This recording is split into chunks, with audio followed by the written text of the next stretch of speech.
Tú, viejo, lávame el coche y asegúrate de que quede impecable. El joven millonario que dio esa orden, desbordando arrogancia, no tenía la menor idea de a quién le estaba hablando, porque el anciano que sostenía el trapo, vestido con un uniforme naranja de servicios comunitarios, no era un simple limpiador. Había sido Fernando Ibáñez, un titán de la tecnología, dueño de un imperio y de un ático de 500 metros cuadrados.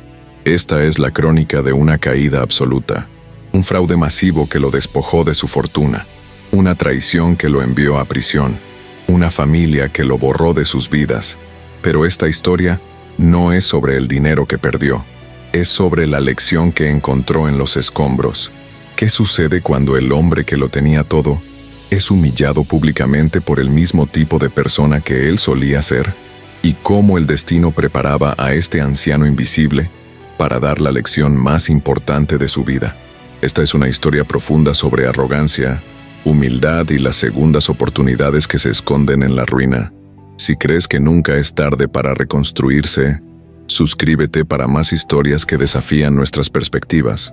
Dale like si crees en la redención, incluso para aquellos que han caído más bajo.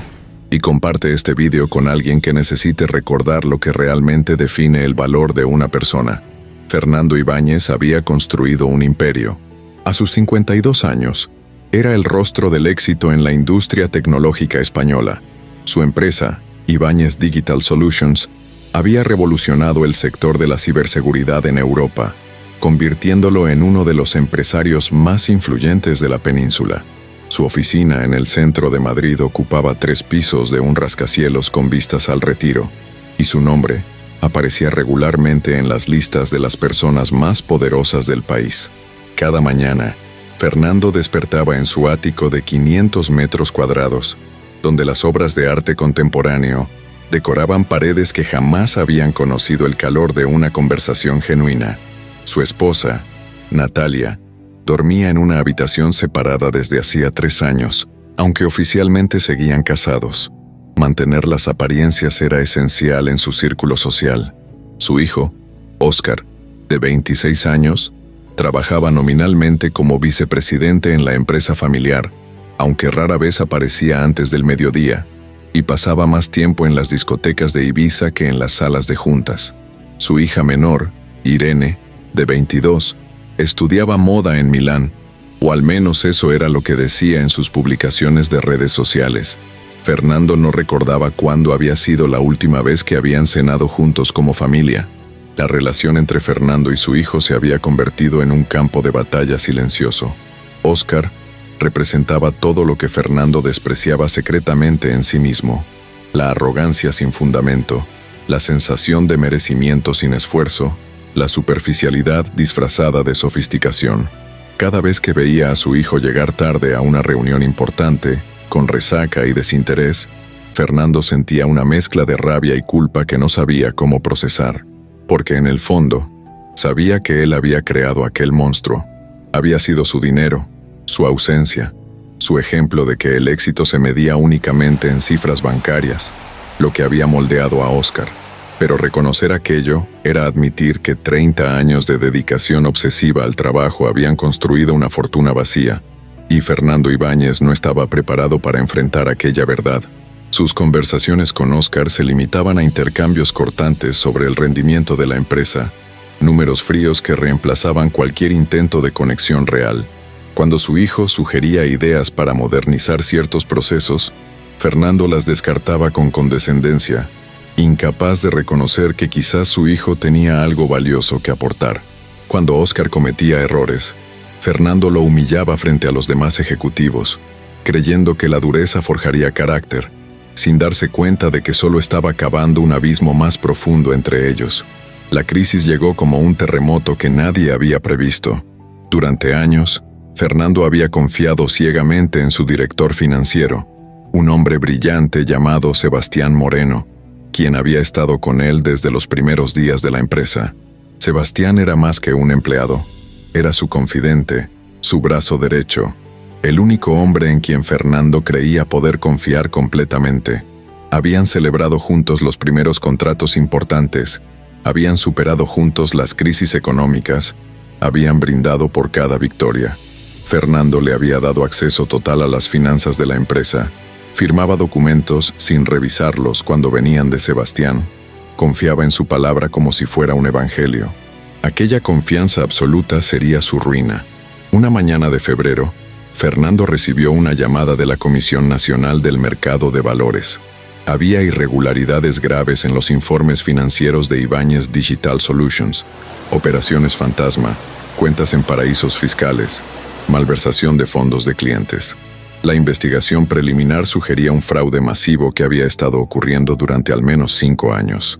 Fernando, como director ejecutivo y presidente del consejo, era el principal responsable legal.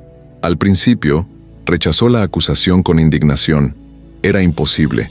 Había controles, auditorías, sistemas de verificación, pero cuando los investigadores le mostraron los documentos, los correos electrónicos, las transferencias bancarias, todo llevaba su firma digital. Sebastián había usado su acceso privilegiado para crear un esquema elaborado de desvío de fondos, fabricando documentos que implicaban directamente a Fernando en cada transacción ilegal. El escándalo estalló en los medios como una bomba nuclear. Los titulares eran implacables. El emperador de la tecnología española cae por corrupción masiva. Ibáñez, del éxito al fraude. El Robin Hood al revés. Robaba a sus clientes para financiar su vida de lujo. Cada día traía una nueva revelación, cada una más devastadora que la anterior. Los canales de televisión mostraban en bucle imágenes de su ático, de sus coches de lujo, de las vacaciones familiares en yates privados, yuxtapuestas con testimonios de pequeñas empresas que habían perdido sus ahorros confiando en Ibáñez Digital Solutions. Fernando se convirtió en el villano nacional, el símbolo de todo lo que estaba mal con la élite empresarial española. Las redes sociales ardían con memes crueles y llamados a la justicia. Manifestantes se reunían frente a su oficina con pancartas que exigían cárcel. Sus amigos del club de golf dejaron de devolver sus llamadas. Las invitaciones a eventos exclusivos se evaporaron de la noche a la mañana. Natalia presentó los papeles de divorcio 3 semanas después del primer titular, llevándose la mitad de los activos que aún no habían sido congelados por las autoridades. No hubo lágrimas, no hubo escena dramática, solo unos documentos legales entregados por mensajero y una nota breve. Ya no puedo seguir fingiendo.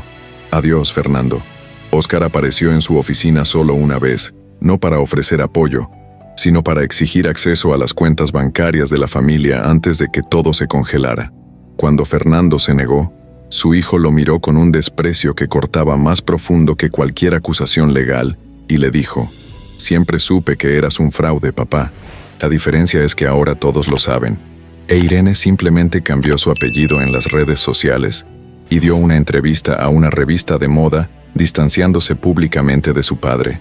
Los meses siguientes fueron una pesadilla kafkiana de procedimientos legales, audiencias interminables y la lenta pero inexorable destrucción de todo lo que Fernando había construido. Sus abogados, los mejores que el dinero podía comprar, le explicaron la realidad brutal. Aunque Sebastián había sido el cerebro del fraude, Fernando había sido negligente al nivel criminal. Su firma estaba en los documentos. Su responsabilidad como CEO era absoluta. Podía enfrentar hasta 20 años de prisión. La empresa fue desmantelada. Los activos liquidados para compensar a las víctimas del fraude. El ático fue embargado.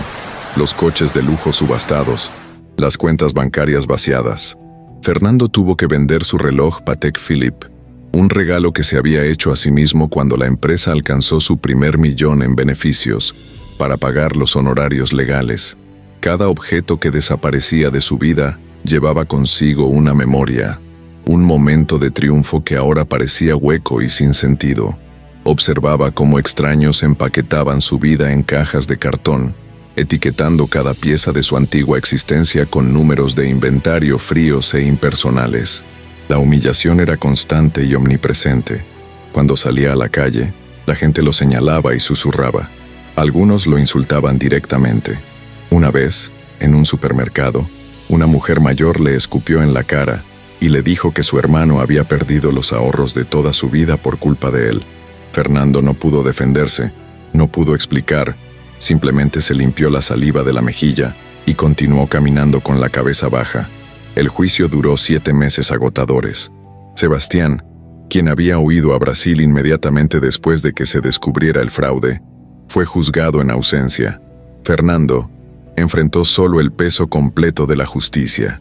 Cada día en aquella sala fría y hostil era una tortura. Escuchaba testimonios de personas cuyas vidas había arruinado sin saberlo. Una pareja de ancianos que había perdido el dinero para la operación de su nieto. Un joven empresario que había tenido que cerrar su startup. Una madre soltera que había confiado los fondos de la educación universitaria de su hija a la empresa de Fernando. Cada historia era una puñalada. Cada rostro lloroso un espejo que reflejaba las consecuencias de su arrogancia y negligencia. Su defensa era técnicamente sólida pero emocionalmente vacía. Él no había sabido, había confiado en la persona equivocada. Era una víctima también. Pero incluso mientras su abogado pronunciaba aquellas palabras, Fernando sabía que sonaban huecas. La verdad era que había estado tan obsesionado con expandir su imperio, con ver crecer los números en su cuenta bancaria, con aparecer en listas de personas exitosas, que había dejado de prestar atención a lo que realmente importaba. Había delegado su responsabilidad, su integridad, su deber hacia las personas que confiaban en él. Y ahora, todos pagaban el precio de su vanidad. La sentencia fue relativamente benévola dados los cargos. 3 años de prisión, aunque 2 fueron suspendidos por ser un delincuente primerizo y por su cooperación con las autoridades. Prohibición permanente de ocupar cargos directivos en empresas públicas. Multas que absorberían cualquier activo que le quedara. Y lo más devastador de todo, la obligación de trabajar en servicios comunitarios durante 5 años después de cumplir su sentencia, devolviendo simbólicamente a la sociedad lo que había quitado. Cuando el juez pronunció el veredicto, Fernando sintió un vacío en el pecho, como si le hubieran arrancado algo esencial.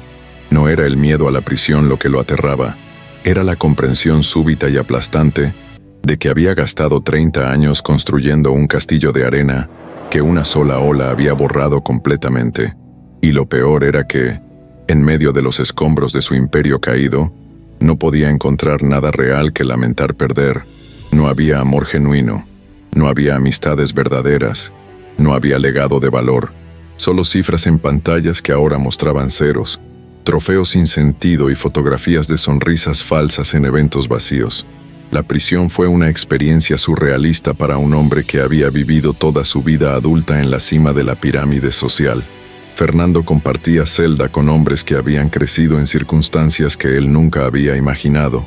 Pobreza extrema, abuso, falta de oportunidades. Algunos lo reconocían de las noticias y lo trataban con hostilidad. Otros simplemente lo ignoraban. Fernando aprendió rápidamente a mantener la cabeza baja, a no hacer contacto visual, a volverse invisible. Era una ironía cruel. El hombre que había ansiado tanto ser visto, reconocido, admirado, ahora rogaba por la invisibilidad. Las rutinas eran mecánicas y embrutecedoras. Despertarse al amanecer, desayuno insípido en bandejas de plástico, horas interminables de trabajo en la lavandería de la prisión, doblando sábanas que olían a desinfectante industrial. Por las tardes tenía acceso limitado a la biblioteca de la prisión, un espacio pequeño y mal ventilado con estanterías llenas de novelas baratas y manuales desactualizados. Allí, entre las páginas amarillentas de libros que nadie más quería leer, Fernando comenzó a redescubrir algo que había olvidado durante décadas.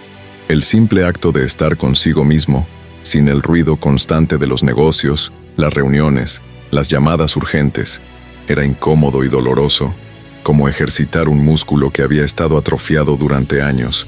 Las visitas eran escasas y dolorosas. Oscar nunca apareció, ni siquiera una carta.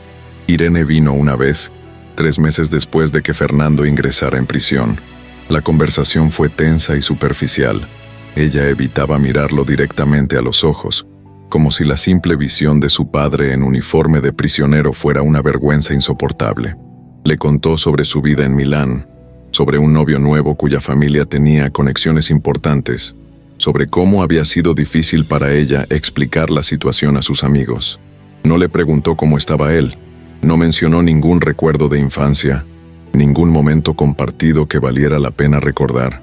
Después de 45 minutos de monólogo unilateral, se despidió con un beso en la mejilla que se sintió como un deber cumplido más que como un gesto de afecto. «Cuídate, papá», dijo mientras se alejaba, y Fernando supo que no volvería a verla. Había un abogado que lo visitaba mensualmente para actualizar sobre los procedimientos legales continuos, pero esas visitas eran transacciones comerciales, no conexiones humanas. El resto del tiempo, Fernando estaba completamente solo, más solo de lo que nunca había estado en su vida, rodeado de cientos de hombres pero sin una sola persona con quien realmente hablar. Una noche, 6 meses después de entrar en prisión, Fernando yacía en su litera mirando el techo gris manchado de humedad. Su compañero de celda roncaba en la cama de abajo, un sonido rítmico y molesto que normalmente lo mantenía despierto durante horas. Pero aquella noche Fernando apenas lo escuchaba. Estaba sumergido en un abismo de desesperación tan profundo que el mundo físico parecía haberse vuelto distante y nebuloso. Repasaba mentalmente cada decisión que lo había llevado allí, cada vez que había elegido una reunión de negocios sobre la fiesta de cumpleaños de sus hijos, cada vez que había firmado un documento sin leerlo porque Sebastián se encarga de eso, cada vez que había medido el valor de una persona por el tamaño de su cuenta bancaria, cada vez que había confundido respeto con miedo, lealtad con sumisión, éxito con números en una pantalla. Las lágrimas comenzaron a caer sin que pudiera controlarlas, lágrimas silenciosas que empapaban la almohada delgada e incómoda. No lloraba por la prisión, ni por el dinero perdido, ni siquiera por la humillación pública. Lloraba por algo mucho más profundo y aterrador, la comprensión de que había desperdiciado su vida persiguiendo fantasmas, construyendo monumentos a su propio ego, mientras lo único real y valioso, las relaciones humanas genuinas, la integridad, el propósito más allá del beneficio económico, se marchitaba por negligencia. En aquel momento de oscuridad absoluta, Fernando experimentó algo que nunca antes había sentido, una rendición completa, no a las autoridades, no a su destino legal, sino a la verdad de lo que se había convertido. Ya no podía esconderse detrás de excusas, justificaciones o negaciones. Era un hombre vacío que había confundido la acumulación con el logro, y ahora yacía en una celda de prisión sin nada que lo definiera, sin nada que lo anclara, sin nada que le diera un propósito para levantarse al día siguiente. Por primera vez en su vida, Fernando Ibáñez se rindió completamente, admitiendo en el silencio de su corazón: «No puedo más, no sé quién soy, no sé cómo llegué aquí, que sea lo que tenga que ser». La mañana después de aquella noche de rendición, Fernando despertó sintiéndose extrañamente ligero, como si hubiera dejado caer un peso que había estado cargando durante décadas sin darse cuenta. La rutina de la prisión continuaba exactamente igual, el mismo desayuno insípido, el mismo trabajo en la lavandería, las mismas paredes grises, pero algo dentro de él había cambiado. Era como si, al tocar fondo, hubiera encontrado una base sólida sobre la cual, quizás, podía comenzar a reconstruirse, no como el CEO exitoso, no como el millonario, no como el hombre cuyo nombre aparecía en revistas de negocios, sino como algo mucho más fundamental, simplemente como Fernando, un ser humano entre otros seres humanos. Durante los días siguientes, comenzó a observar a las personas a su alrededor con una curiosidad genuina que nunca antes había experimentado. Veía a otros prisioneros compartiendo cigarrillos, consolándose mutuamente después de malas noticias, riéndose de chistes que no eran particularmente graciosos, pero que creaban momentos de alivio en medio de la dureza. Observaba a los guardias, algunos de los cuales trataban a los prisioneros con dignidad a pesar de las circunstancias, mientras otros ejercían su pequeño poder con crueldad mezquina. Empezó a entender que la humanidad no se medía en cuentas bancarias o títulos profesionales, sino en estas pequeñas interacciones, estos momentos de compasión o crueldad que definían el carácter real de una persona. Una tarde, mientras trabajaba en la lavandería, Fernando observó a un hombre mayor, un prisionero llamado Félix que cumplía su tercera condena por pequeños robos. Félix tenía 73 años, la piel curtida por una vida dura en las calles, y manos que temblaban ligeramente debido a décadas de alcoholismo. Otros prisioneros lo evitaban o se burlaban de él. Era el más bajo en la jerarquía informal de la prisión, un anciano repetidor sin familia, sin futuro, sin nada que ofrecer. Pero aquella tarde, Fernando observó algo que lo dejó inmóvil. Un prisionero joven había derramado accidentalmente una bandeja de ropa limpia en el suelo húmedo, y el supervisor estaba a punto de castigarlo con la pérdida de privilegios. Félix, sin decir una palabra, se había arrodillado junto al joven y había comenzado a recoger la ropa, asumiendo parte de la culpa. El supervisor, confundido pero respetando el gesto del anciano, había reducido el castigo. El joven había murmurado un agradecimiento, y Félix simplemente había asentido y continuado con su trabajo, como si aquello no fuera nada extraordinario.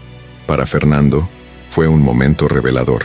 Aquí estaba un hombre que la sociedad había descartado completamente, que no tenía nada material que ofrecer, cuyo nombre nunca aparecería en ninguna lista de personas importantes, y sin embargo, en aquel pequeño acto de sacrificio silencioso, había demostrado más valor real, más humanidad genuina, que Fernando en todos sus años de éxito. Félix no había ayudado esperando reconocimiento o recompensa. No había hecho un anuncio público de su generosidad. Simplemente había visto a otro ser humano en problemas y había actuado. Era la cosa más simple del mundo. Y sin embargo, Fernando se dio cuenta de que él nunca había hecho algo así en su vida. Aquella noche, Fernando tuvo otra epifanía, más clara y más dolorosa que cualquier cosa que hubiera experimentado antes. Durante 30 años había creído que estaba construyendo un legado. Había trabajado incansablemente. Había sacrificado relaciones. Había priorizado el crecimiento de su empresa sobre todo lo demás, convencido de que estaba creando algo importante, algo que perduraría.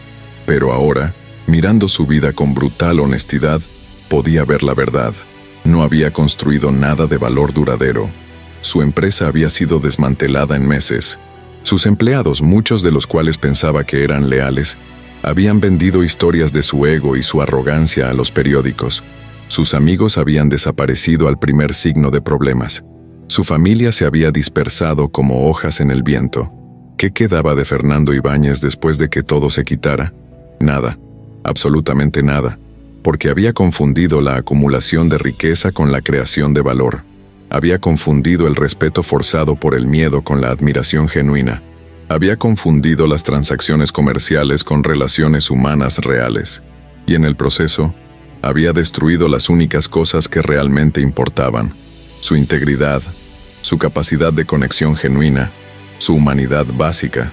La revelación central que lo golpeó con la fuerza de un maremoto fue esta: la crisis externa, el fraude, la bancarrota, la prisión, no era la verdadera tragedia. Era simplemente el espejo que reflejaba una crisis interna mucho más profunda. Había perdido su alma persiguiendo símbolos vacíos de éxito, y la ruina financiera solo había revelado lo que ya había estado roto durante décadas. En aquel momento de claridad dolorosa y liberadora, Fernando tomó una decisión que cambiaría el curso de su vida. No podía reparar el pasado. No podía recuperar los años perdidos con sus hijos.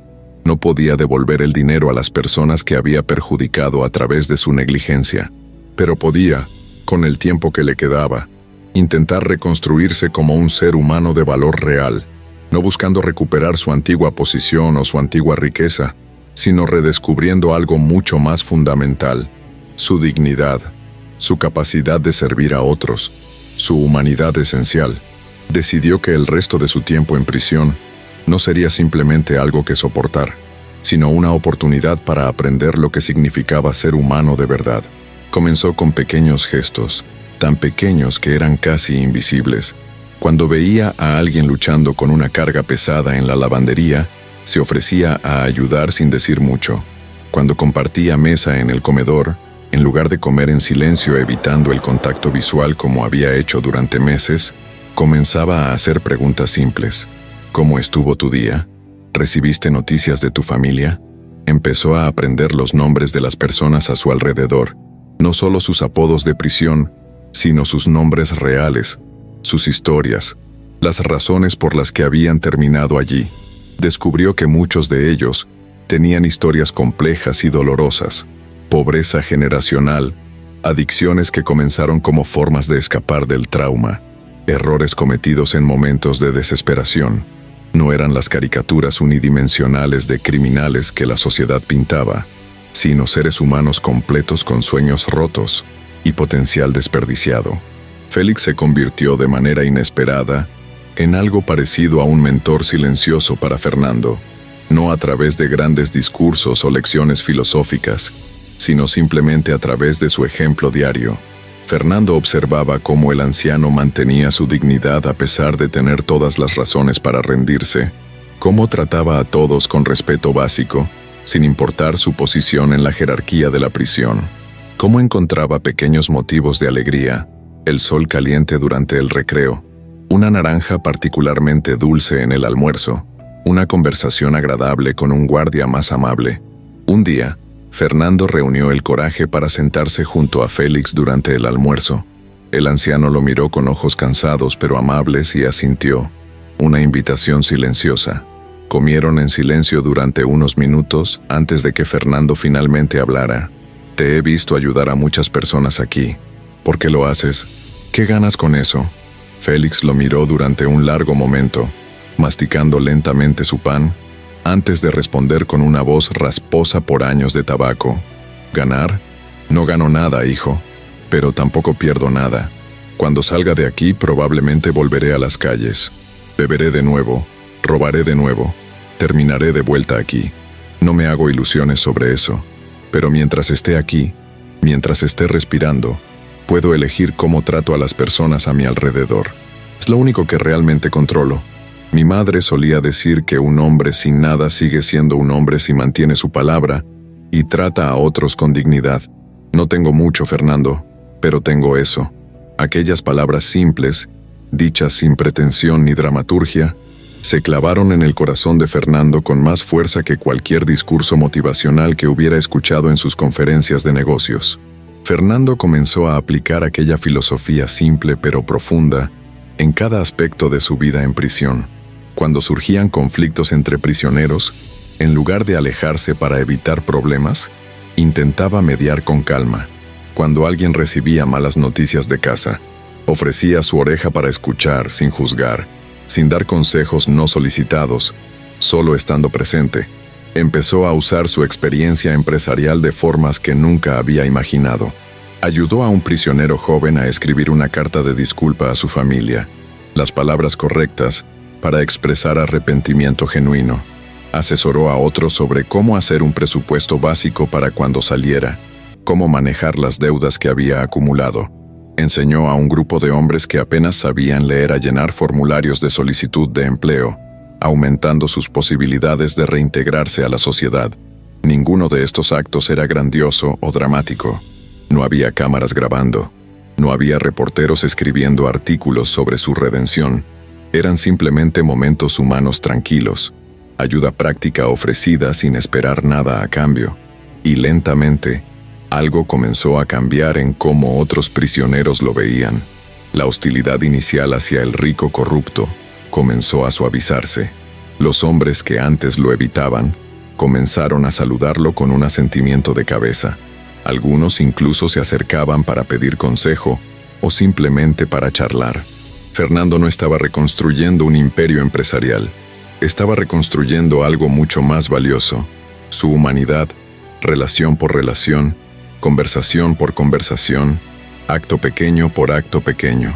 Los meses pasaron y Fernando sintió una transformación profunda ocurriendo dentro de él.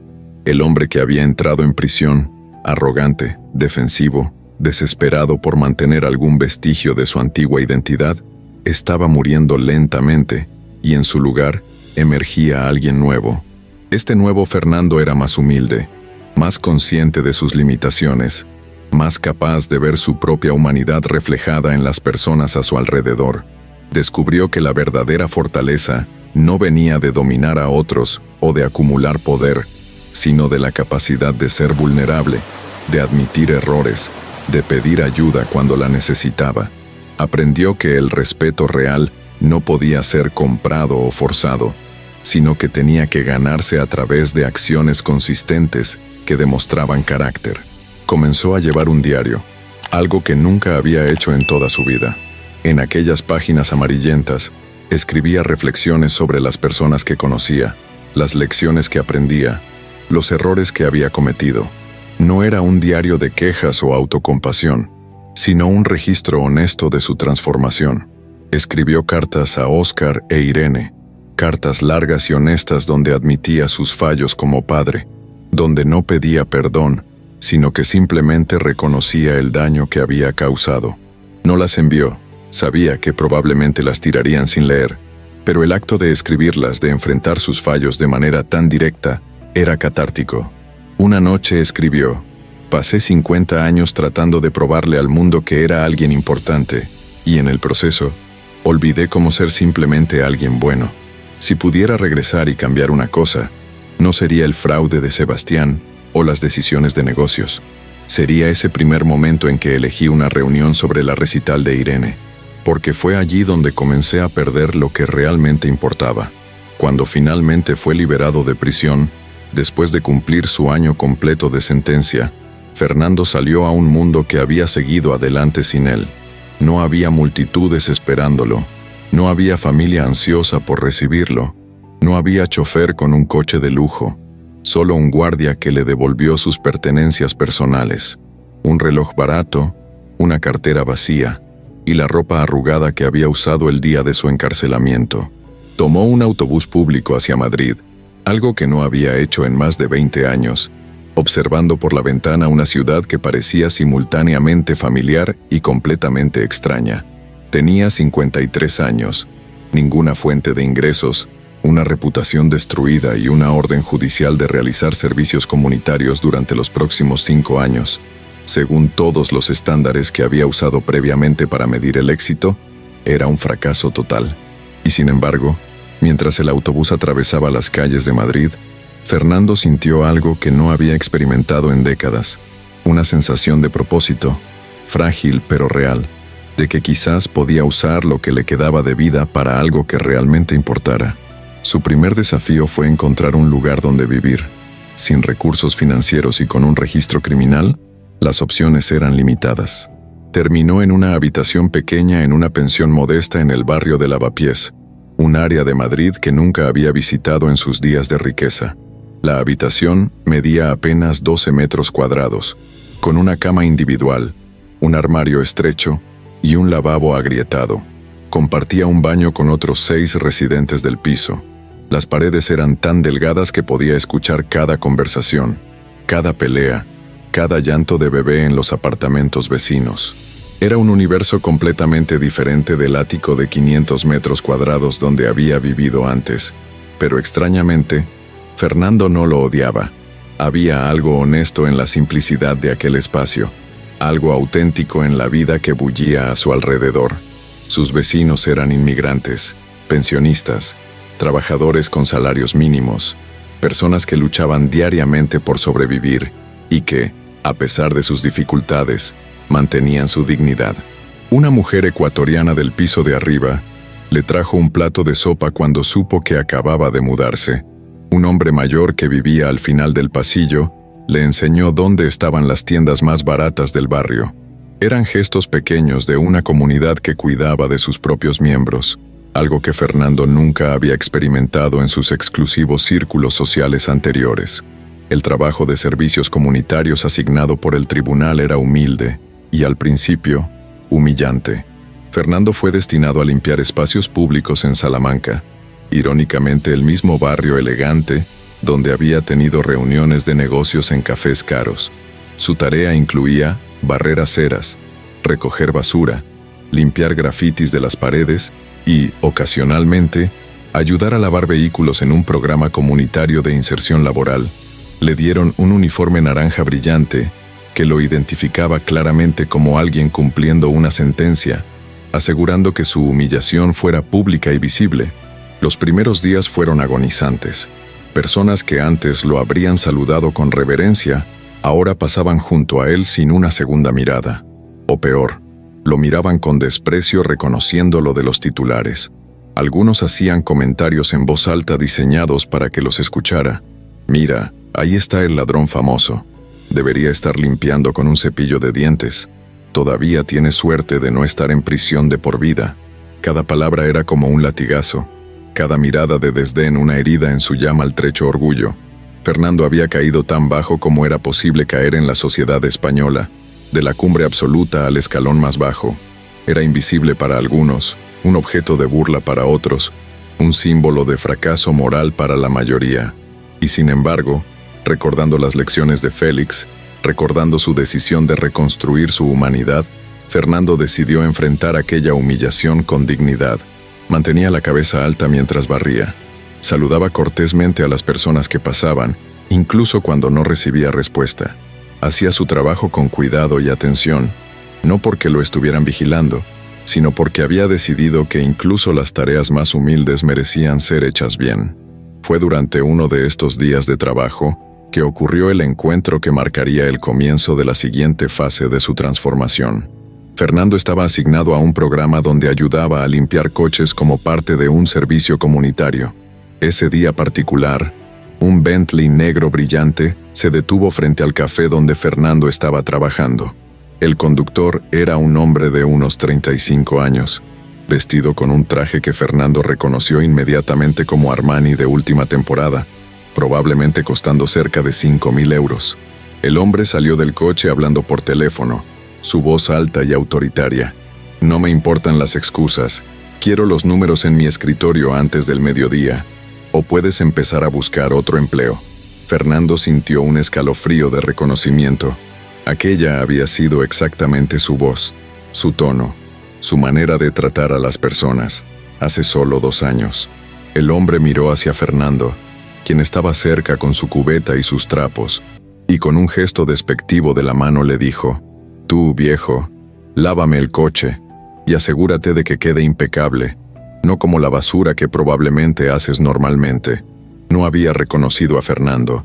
Para él era solo un anciano más del servicio comunitario, invisible, intercambiable, sin valor más allá de su función como trabajador.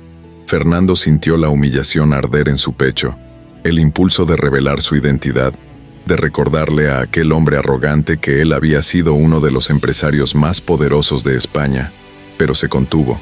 En lugar de eso, simplemente asintió y comenzó a limpiar el coche mientras el hombre entraba al café sin mirar atrás. Mientras trabajaba, limpiando cuidadosamente cada centímetro del Bentley, Fernando tuvo una revelación profunda. Aquel hombre en el café, con su arrogancia y su desprecio casual hacia un viejo, era exactamente lo que él había sido.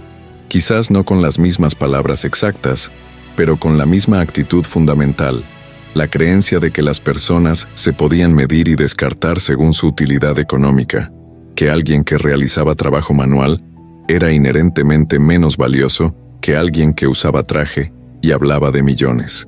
Fernando había tratado así a los empleados de limpieza en su oficina, a los camareros en restaurantes, a cualquiera que consideraba por debajo de su estatus social. Nunca los había visto realmente como personas completas con sus propias historias, sueños y dignidad. Habían sido simplemente parte del decorado de su vida privilegiada. Y ahora, el universo le estaba mostrando exactamente cómo se sentía estar del otro lado de aquella ecuación. Ser invisible, ser descartado, ser tratado como si tu humanidad no importara. Era una lección brutal pero necesaria. Terminó de limpiar el coche con cuidado meticuloso, no porque el hombre arrogante lo mereciera, sino porque había decidido hacer cada tarea con integridad, independientemente de cómo lo trataran. Cuando el hombre regresó del café, miró el coche brevemente, gruñó algo que podría haber sido una aprobación, y se fue sin dejar propina ni dar las gracias. Fernando lo vio alejarse y, en lugar de sentir rabia o resentimiento, sintió algo inesperado: compasión. Aquel hombre estaba en el mismo camino destructivo que Fernando había recorrido, persiguiendo símbolos vacíos de éxito, tratando mal a las personas, cavando su propia tumba emocional y espiritual sin darse cuenta. Los días se convirtieron en semanas, y las semanas en meses. Fernando continuó con su trabajo de servicios comunitarios, pero comenzó a verlo de manera diferente. Ya no era solo un castigo que tenía que soportar, sino una oportunidad única de servir y de conectar con personas que nunca habría conocido en su vida anterior. Conoció a Amparo, una mujer sin hogar de 68 años, que dormía en un portal cerca de donde él trabajaba. Al principio, como la mayoría de las personas, Fernando había pasado junto a ella sin realmente verla, pero un día frío de octubre, notó que estaba temblando bajo una manta delgada. Sin pensarlo mucho, se quitó su chaqueta, una de las pocas piezas de ropa decente que le quedaba, y se la ofreció. Amparo lo miró con desconfianza al principio, pero luego aceptó la chaqueta con manos temblorosas. «¿Por qué me ayudas?», preguntó con voz rasposa. «Todos los demás pasan como si yo fuera invisible». Fernando se sentó en el suelo junto a ella, algo que jamás habría hecho en su vida anterior, y respondió honestamente: «Porque estoy aprendiendo que todos somos invisibles para alguien, y que eso no nos hace menos humanos». Aquella conversación fue el inicio de una amistad improbable. Amparo le contó su historia. Había sido profesora de literatura, tenía una familia, una vida normal, pero una serie de tragedias, una enfermedad mental no tratada y la falta de una red de apoyo la habían llevado a las calles. Hablaba de Cervantes y de Lorca, con la pasión de alguien que todavía amaba el conocimiento, a pesar de haber perdido todo lo demás. Fernando comenzó a traerle café y bocadillos cuando podía permitírselo, y a sentarse con ella durante sus descansos, escuchando sus historias y compartiendo algunas de las suyas. A través de Amparo, Fernando descubrió una comunidad entera de personas invisibles que existían en los márgenes de la sociedad madrileña. Conoció a Néstor, un inmigrante venezolano que trabajaba 18 horas al día en 3 empleos diferentes para enviar dinero a su familia, mientras vivía en una habitación compartida con otros 7 hombres. Conoció a Esperanza, una madre soltera que hacía malabares con 2 trabajos y el cuidado de 3 hijos, durmiendo apenas 4 horas por noche y todavía encontrando la energía para sonreír y ser amable con todos. Conoció a Ibrahim, un refugiado sirio que había sido cirujano en Damasco y ahora lavaba platos en un restaurante, estudiando español por las noches con la esperanza de algún día poder validar sus credenciales médicas. Cada una de estas personas tenía una historia rica y compleja, sueños y talentos, una dignidad que la sociedad parecía decidida a no reconocer. Fernando comenzó a usar sus habilidades, su experiencia en negocios, su educación, sus conexiones restantes, para ayudarlos de maneras prácticas. Ayudó a Néstor a organizar sus finanzas y a encontrar un trabajo mejor pagado que le permitiera trabajar menos horas. Asesoró a Esperanza sobre cómo solicitar subsidios gubernamentales que no sabía que existían. Contactó a organizaciones benéficas que ayudaban a profesionales refugiados a reintegrarse en sus campos, conectando a Ibrahim con recursos que podrían ayudarlo a volver a practicar medicina. Estos actos de servicio comenzaron a cambiar fundamentalmente cómo Fernando se veía a sí mismo. Por primera vez en su vida, estaba creando valor real en el mundo. No valor medido en ganancias trimestrales o valoraciones de acciones, sino valor medido en vidas tangiblemente mejoradas, en sonrisas genuinas de gratitud, en el alivio visible en los rostros de personas que finalmente recibían la ayuda que necesitaban. Una tarde, mientras ayudaba a Néstor a llenar una solicitud de empleo, el joven venezolano le dijo algo que Fernando nunca olvidaría. «No sé por qué me ayudas, don Fernando, pero quiero que sepas que eres la primera persona en este país que me ha tratado como si importara, como si fuera más que solo un par de manos para el trabajo duro».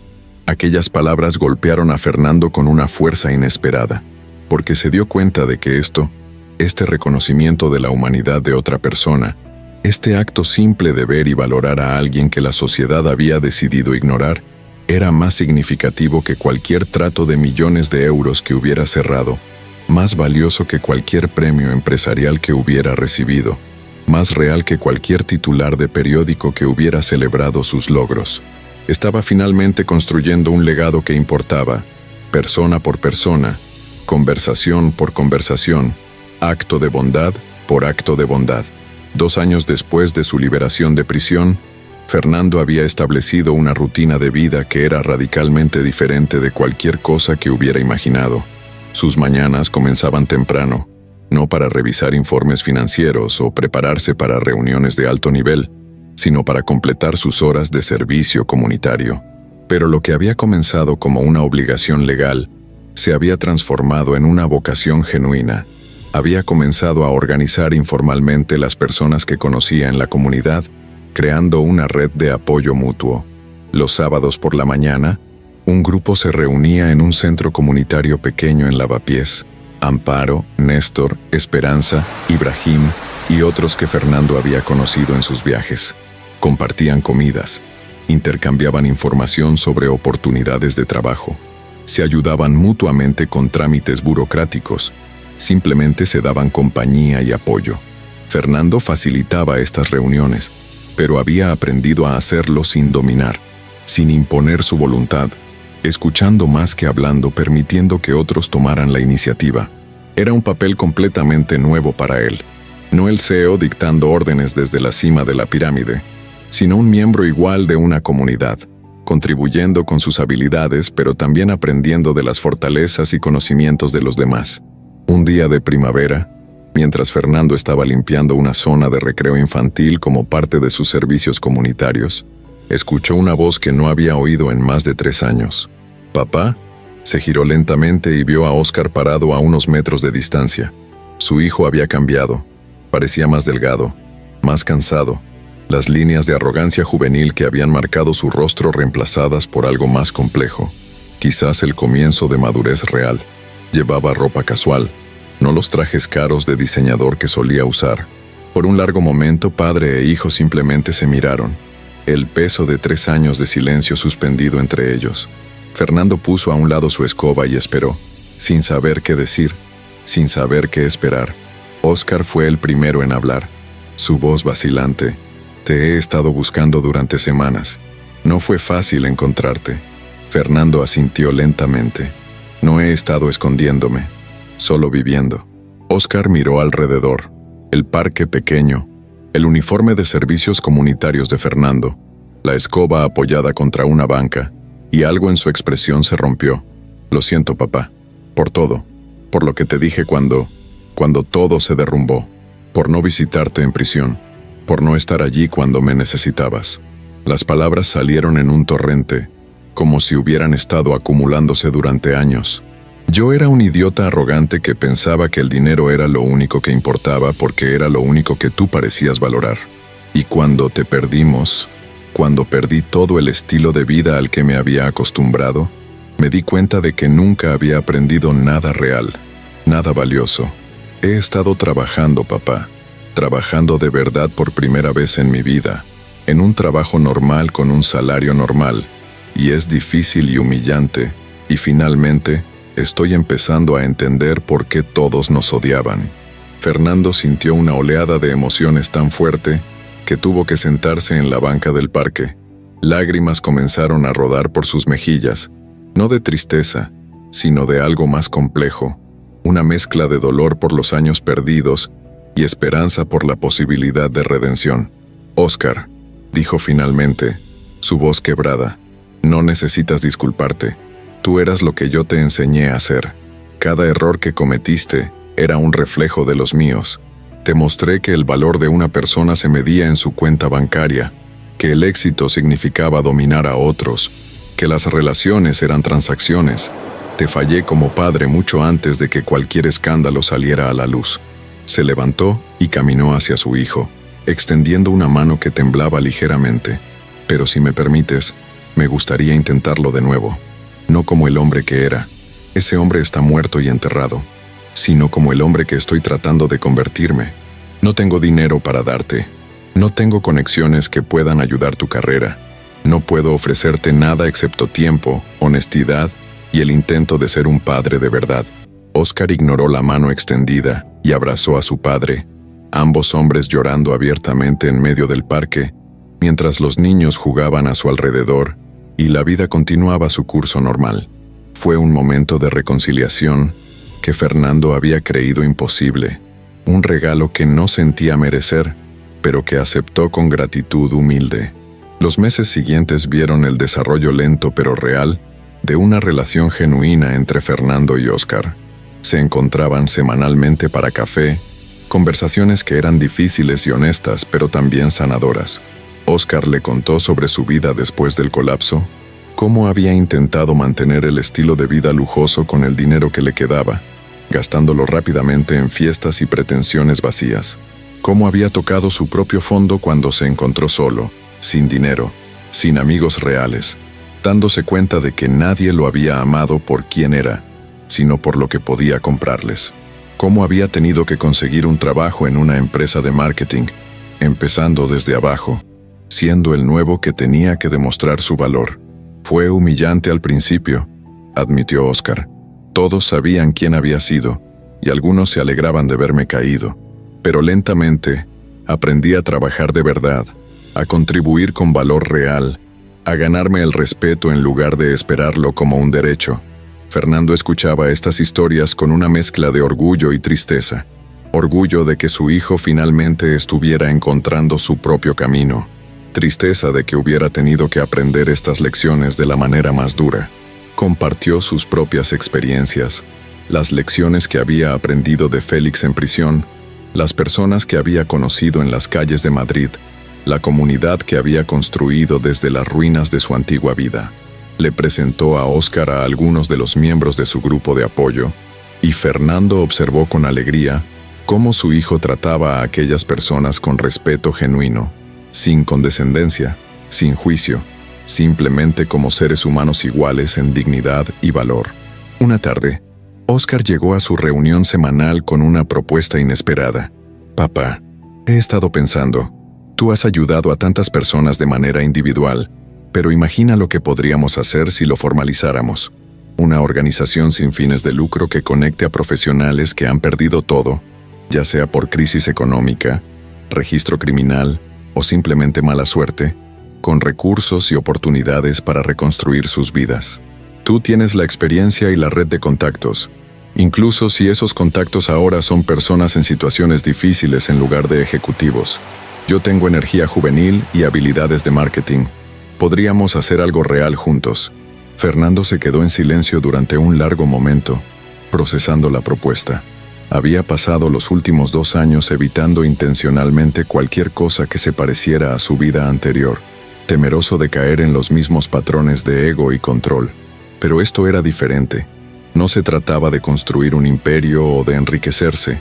Se trataba de servir, de usar sus habilidades y experiencias para crear valor genuino en las vidas de personas que lo necesitaban. «Tendríamos que hacerlo correctamente», dijo finalmente, «sin ego, sin jerarquías innecesarias. Una organización donde las personas a las que servimos tengan voz en cómo operamos, donde midamos el éxito no en cuánto dinero recaudamos, sino en cuántas vidas mejoramos de manera tangible». Oscar asintió con entusiasmo. «Exactamente, y necesitamos un nombre que refleje eso. ¿Qué tal? Raíces Nuevas. Porque todos merecen la oportunidad de echar raíces nuevas después de que las viejas se han marchitado». Fernando sonrió, sintiendo algo que no había experimentado en años. Una sensación genuina de propósito compartido con su hijo, una visión común que no se trataba de acumulación personal, sino de servicio colectivo. Los siguientes meses fueron intensos, pero profundamente gratificantes. Fernando y Oscar trabajaron juntos para establecer raíces nuevas, comenzando de manera pequeña y humilde. Registraron la organización legalmente, algo complicado dado el historial de Fernando, pero con la ayuda de un abogado pro bono que creía en la misión, alquilaron un espacio diminuto en Lavapiés, apenas una oficina con 3 escritorios y un par de sillas plegables. Reclutaron voluntarios de la comunidad. Néstor se ofreció a ayudar con traducción para hispanohablantes.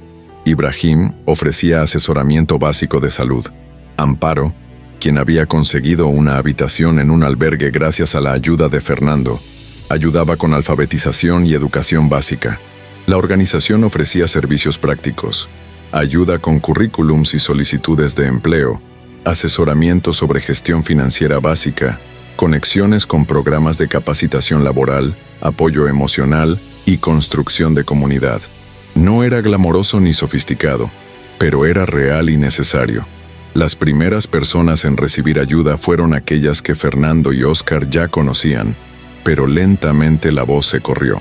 Más personas comenzaron a aparecer en su pequeña oficina, cada una con su propia historia de pérdida y esperanza de redención. Un hombre de mediana edad, que había perdido su negocio durante la crisis económica y no podía encontrar empleo. Una mujer joven que había salido de prisión y no podía conseguir que nadie le diera una oportunidad. Un inmigrante con habilidades valiosas pero sin reconocimiento legal de sus credenciales. Fernando trataba a cada persona con dignidad y respeto, recordando siempre cómo se había sentido cuando él era invisible, descartado, considerado sin valor. Un año después del lanzamiento de Raíces Nuevas, la organización había ayudado directamente a más de 100 personas a encontrar empleo, vivienda estable o acceso a servicios que necesitaban. Los números eran modestos comparados con el alcance de la antigua empresa de Fernando, pero cada número representaba una vida real, una persona que ahora tenía esperanza, donde antes solo había desesperación. Fernando trabajaba en la organización como director de operaciones sin salario. Todavía estaba cumpliendo sus servicios comunitarios, que ahora aplicaba hacia Raíces Nuevas con aprobación del tribunal. Óscar manejaba las comunicaciones y la recaudación de fondos, demostrando un talento genuino para conectar con donantes potenciales, no a través de presentaciones corporativas pulidas, sino a través de historias humanas auténticas. Padre e hijo habían encontrado finalmente una forma de trabajar juntos que era colaborativa en lugar de jerárquica, donde se respetaban mutuamente y aprovechaban sus fortalezas individuales. Las discusiones que antes habrían escalado a peleas ahora eran debates productivos. El respeto que antes había sido forzado o falso ahora era genuino y ganado. No siempre estaban de acuerdo, pero habían aprendido a escucharse mutuamente, a valorar las perspectivas del otro, a llegar a compromisos que servían a la misión más grande. Una tarde memorable, mientras Fernando y Óscar organizaban un evento de recaudación de fondos modesto en su pequeña oficina, llegó una visitante inesperada. Irene apareció en la puerta, luciendo incómoda pero determinada. Había cambiado. Su pelo estaba más simple, su ropa menos ostentosa. «He visto lo que estáis haciendo», dijo sin preámbulo. En las redes sociales, algunas publicaciones sobre Raíces Nuevas. Óscar me ha estado enviando actualizaciones, aunque yo no siempre respondía. Miró directamente a Fernando por primera vez en años. «Papá, fui una hija terrible. Cuando más me necesitabas, te abandoné porque estaba más preocupada por cómo tu caída me afectaba a mí que por lo que estabas experimentando. He vivido estos años persiguiendo las mismas cosas vacías que tú perseguías. Y me estoy dando cuenta de que estoy igual de vacía». Las lágrimas comenzaron a correr por sus mejillas. ¿Puedo ser parte de esto? No sé si merezco tu perdón, pero me gustaría intentar ser parte de algo real por una vez en mi vida. Fernando cruzó la habitación y abrazó a su hija, ambos llorando. «Todos merecemos la oportunidad de comenzar de nuevo», susurró. «Bienvenida a casa, cariño». Óscar se unió al abrazo, y por primera vez en más de una década, los 3 miembros de la familia Ibáñez se mantuvieron unidos no por obligación o apariencia, sino por amor genuino y propósito compartido. 5 años después de su liberación de prisión, Fernando Ibáñez se encontraba frente a un grupo pequeño de personas en la oficina expandida de Raíces Nuevas. Ya no era una habitación diminuta, sino un espacio adecuado que podía acomodar a 30 personas cómodamente. La organización había crecido más allá de sus expectativas más optimistas, ayudando ahora a más de 500 personas al año, con una red de voluntarios y una pequeña plantilla de personal remunerado. Fernando ya no usaba el uniforme naranja de servicios comunitarios, había completado su sentencia y ahora trabajaba para Raíces Nuevas por elección, recibiendo un salario modesto que cubría sus necesidades básicas.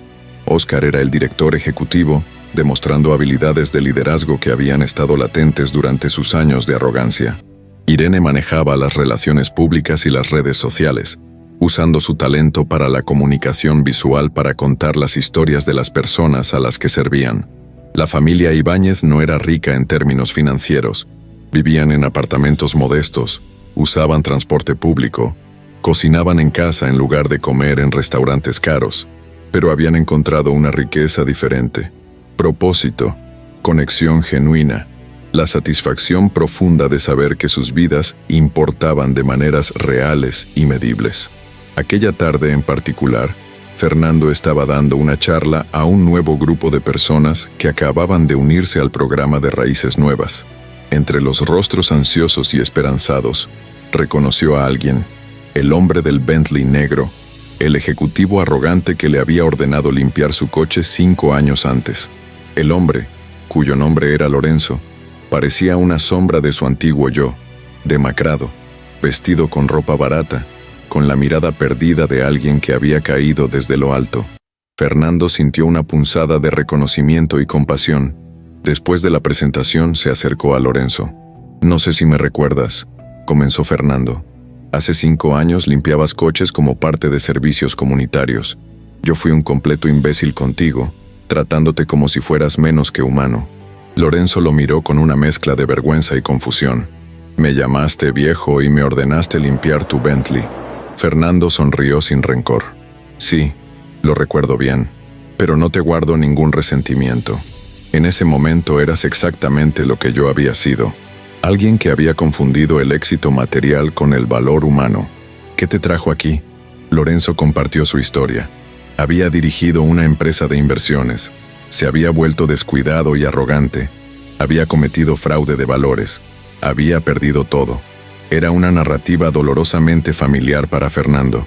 «Entonces entiendes», dijo Fernando suavemente, «que el verdadero éxito no se mide en lo alto que subes, sino en quién eres cuando caes y cómo te levantas después». Le ofreció su mano a Lorenzo. «Bienvenido a Raíces Nuevas. Vamos a ayudarte a encontrar tu camino, no de vuelta a donde estabas, sino hacia algo mejor, algo real». Lorenzo tomó su mano, lágrimas en los ojos, y asintió agradecido. Mientras el sol se ponía sobre Madrid, lanzando una luz dorada a través de las ventanas de la oficina de Raíces Nuevas, Fernando se quedó solo por un momento, observando las fotografías en la pared. No eran imágenes de premios empresariales o titulares de periódicos celebrando su antiguo éxito. Eran fotografías de personas reales. Néstor, el día que recibió su primer cheque de su nuevo trabajo como gerente de operaciones en una empresa de logística, sonriendo con orgullo genuino. Amparo, rodeada de estudiantes en el programa de alfabetización que ahora dirigía, su rostro iluminado con propósito. Ibrahim, con su bata blanca el día que finalmente pudo volver a practicar medicina en una clínica comunitaria. Esperanza y sus 3 hijos en su nuevo apartamento, finalmente con un hogar estable.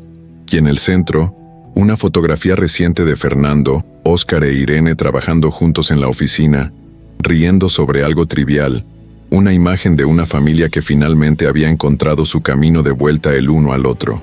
Cada rostro en aquellas fotografías representaba una historia de transformación, de segundas oportunidades, de dignidad restaurada.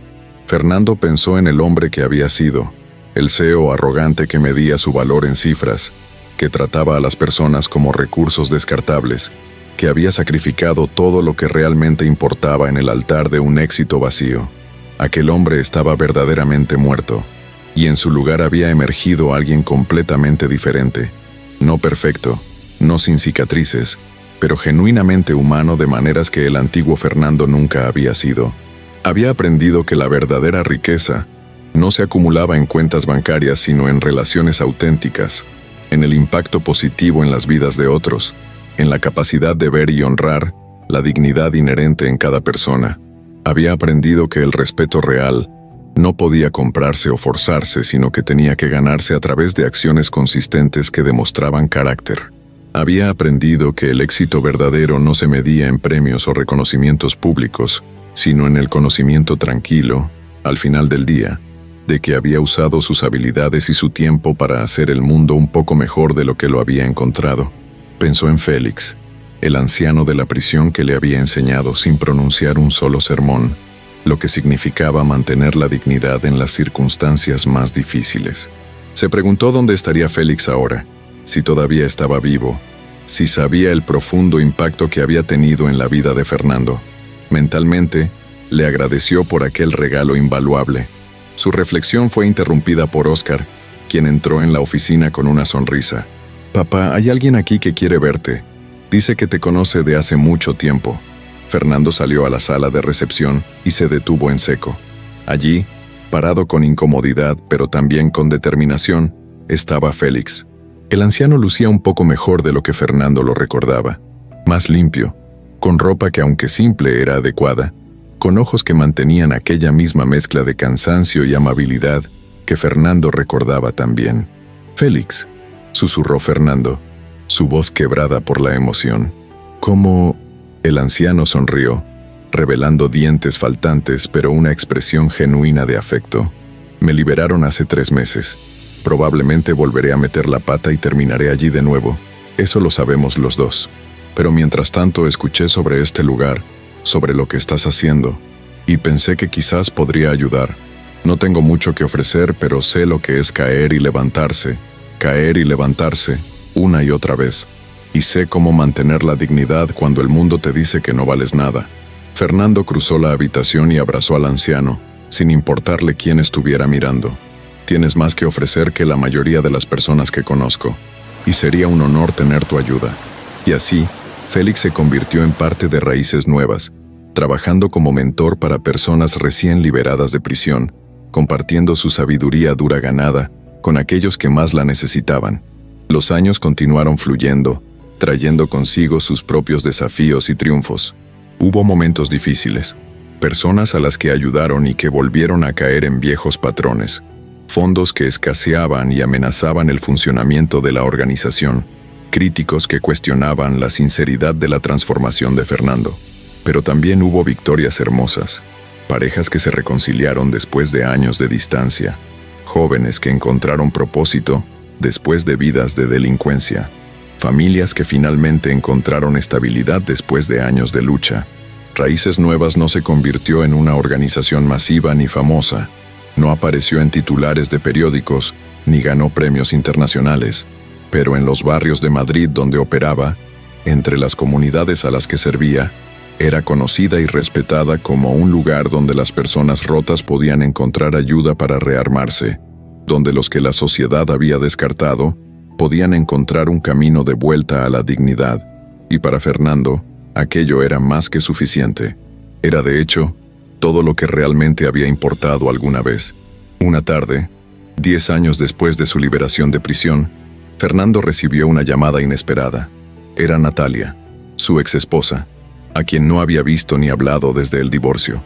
Su voz sonaba diferente, más suave, menos fría. «Fernando, he estado siguiendo lo que estás haciendo con Raíces Nuevas. He visto las entrevistas, he leído los artículos, y quiero decirte algo que debería haber dicho hace años. Estoy orgullosa de ti, no del hombre que eras cuando estábamos casados. Ese hombre era exitoso, pero vacío. Estoy orgullosa del hombre en el que te has convertido, y quiero disculparme por mi parte en aquella vida vacía que construimos juntos. Yo también perseguí las cosas equivocadas. Valoré las apariencias sobre la sustancia. He hecho mi propio trabajo de reflexión estos años. Hicieron planes para reunirse, no con expectativas de reconciliación romántica, sino simplemente como 2 personas que habían compartido una vida y que habían aprendido, cada uno a su manera, lo que realmente importaba. Cuando se encontraron para café, fue sorprendentemente cómodo. Hablaron honestamente sobre el pasado, sobre los errores compartidos, sobre las lecciones aprendidas. Natalia le contó sobre su propio viaje de descubrimiento, cómo había comenzado a hacer trabajo voluntario en un hospicio, encontrando significado en acompañar a personas en sus últimos días. No había romance reencendido entre ellos. Ese capítulo estaba cerrado, pero encontraron algo quizás más valioso: respeto mutuo, comprensión compartida y una especie de amistad basada en quiénes eran ahora en lugar de quiénes habían sido. Fernando tenía 63 años cuando llegó el momento de su primera gran entrevista pública desde el escándalo. Un periodista joven estaba preparando un artículo sobre segundas oportunidades y redención, y quería incluir la historia de Fernando. Al principio, Fernando había dudado. La idea de volver a los reflectores, de revivir públicamente el escándalo y su caída, era intimidante, pero Óscar e Irene lo animaron. «Papá, Tu historia podría ayudar a otras personas que sienten que han caído tan bajo que no hay manera de recuperarse. Podrías mostrarles que la redención es posible. Finalmente, Fernando aceptó. La entrevista tuvo lugar en la oficina de Raíces Nuevas, rodeado por las fotografías de las personas cuyas vidas la organización había tocado. El periodista hizo las preguntas obvias, sobre el escándalo, sobre la prisión, sobre cómo había caído tan bajo, pero también hizo preguntas más profundas. ¿Qué ha aprendido de todo esto? Si pudiera hablar con su yo de hace 15 años, ¿qué le diría? Fernando reflexionó cuidadosamente antes de responder. Le diría que está persiguiendo fantasmas, que los números en una pantalla, los títulos en tarjetas de presentación, las fotos en revistas de negocios, nada de eso es real. Lo que es real son las personas en tu vida y cómo las tratas. Le diría que el verdadero éxito no se mide en cuánto acumulas, sino en cuánto das, que el respeto forzado por el poder no es respeto en absoluto, que puedes tener todo el dinero del mundo y seguir siendo completamente pobre en las cosas que importan.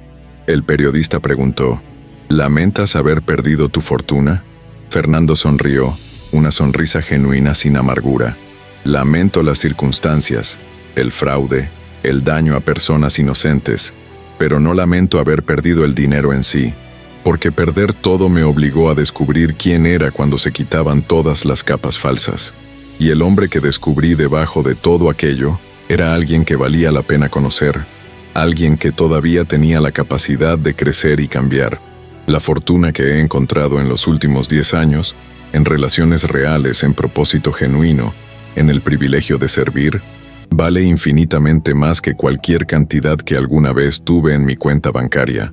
El artículo, cuando se publicó, fue sorprendentemente bien recibido.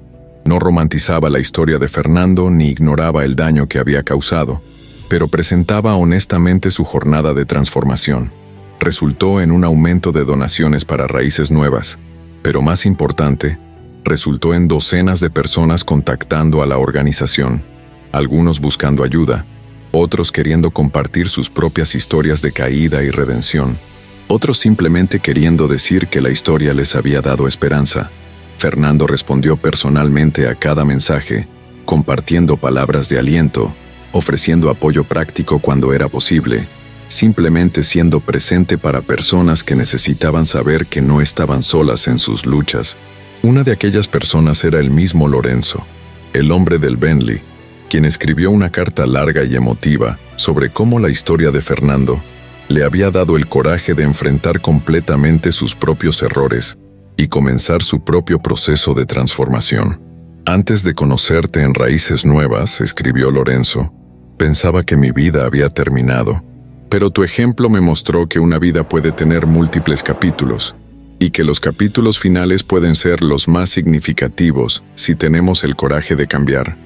Fernando guardó aquella carta, leyéndola cada vez que se sentía desanimado o dudaba del valor de su trabajo. En su 65º cumpleaños, Fernando se encontró rodeado de personas que realmente lo amaban, no por lo que podía darles materialmente, sino por quién era como persona. Óscar había organizado una pequeña fiesta en la oficina de Raíces Nuevas. Irene había decorado el espacio con fotografías de los últimos 10 años, un collage visual de transformación y crecimiento. Natalia había venido, trayendo un pastel que había horneado ella misma. Félix estaba allí, ahora con 83 años, pero todavía con aquella sonrisa sabia. Amparo, Néstor, Esperanza, Ibrahim, toda la comunidad que habían construido juntos, y docenas de otras personas cuyas vidas se habían cruzado con la de Fernando, a través del trabajo de Raíces Nuevas. No había lujos caros, no había champán de 3.000 euros, no había discursos grandilocuentes, solo personas compartiendo comida simple, riendo juntos, contando historias, celebrando no solo el cumpleaños de Fernando, sino la comunidad que habían creado. En un momento de la velada, Fernando se encontró de pie junto a la ventana, observando a su familia y amigos. Óscar estaba hablando animadamente con un grupo de jóvenes que acababan de unirse al programa, claramente inspirándolos con su propia historia de transformación. Irene estaba tomando fotografías, capturando momentos genuinos de alegría y conexión. Félix estaba sentado en un rincón con Lorenzo, compartiendo sabiduría de persona que había caído muchas veces, a persona que acababa de experimentar su primera caída real. Fernando sintió una oleada de gratitud tan profunda que casi lo abrumó. Esta comunidad, estas relaciones, este propósito, era riqueza real, era éxito verdadero, era un legado que importaba. Aquella noche, después de que todos se habían ido, Fernando se sentó en su pequeño apartamento en Lavapiés. No era lujoso, apenas 30 metros cuadrados con muebles simples, paredes que necesitaban una mano de pintura, pero era honesto y suficiente. Se preparó una taza de té, algo que había aprendido a disfrutar en prisión, uno de esos pequeños placeres que nunca había apreciado en su vida anterior de excesos. Abrió su diario, ahora el volumen número 12, y comenzó a escribir. Han pasado 10 años desde que salí de prisión. A veces todavía me despierto sorprendido por dónde estoy, por quién me he convertido. El otro día, alguien en la calle me reconoció del escándalo. En lugar de insultarme o escupirme, me estrechó la mano y me dijo, gracias por Raíces Nuevas. Ayudó a mi hermano cuando nadie más lo haría. Lloré en el metro de camino a casa, no de tristeza sino de gratitud abrumadora. He aprendido que la redención no es un destino sino un viaje continuo. Cada día tengo la opción de vivir según los valores que he abrazado o caer de vuelta en viejos patrones. Algunos días es fácil, otros días es una lucha, pero la lucha vale la pena, porque finalmente, a los 65 años puedo mirarme en el espejo y ver a un hombre que estoy orgulloso de conocer, no porque sea perfecto, sino porque es genuino, no porque tenga éxito según los estándares del mundo, sino porque está viviendo una vida de integridad y servicio. Mi mayor riqueza no está en lo que poseo, sino en las personas que me aman y a quienes amo. Mi mayor éxito no está en los titulares, sino en los rostros de las personas cuyas vidas he tocado positivamente. Mi mayor logro no es la empresa que construí, sino la familia que restauré y la comunidad que ayudé a crear. Y si tuviera que elegir entre volver a mi antigua vida de riqueza vacía o continuar esta vida de propósito modesto, elegiría esto sin dudarlo un segundo. Fernando cerró su diario y miró por la ventana hacia las calles de Lavapiés. Podía ver a Amparo en su esquina habitual, ahora con un hogar pero todavía pasando tiempo con sus antiguos compañeros de las calles, nunca olvidando de dónde había venido. Podía escuchar el sonido de niños jugando en el parque cercano, las voces de sus vecinos inmigrantes mezclando español con sus lenguas nativas, la vida bulliciosa de un barrio que había aprendido a amar profundamente. No era glamoroso, no era la vida que había imaginado cuando era joven y ambicioso, pero era real, era honesto, y era suyo. Y por primera vez en su vida, Fernando Ibáñez estaba verdaderamente en paz.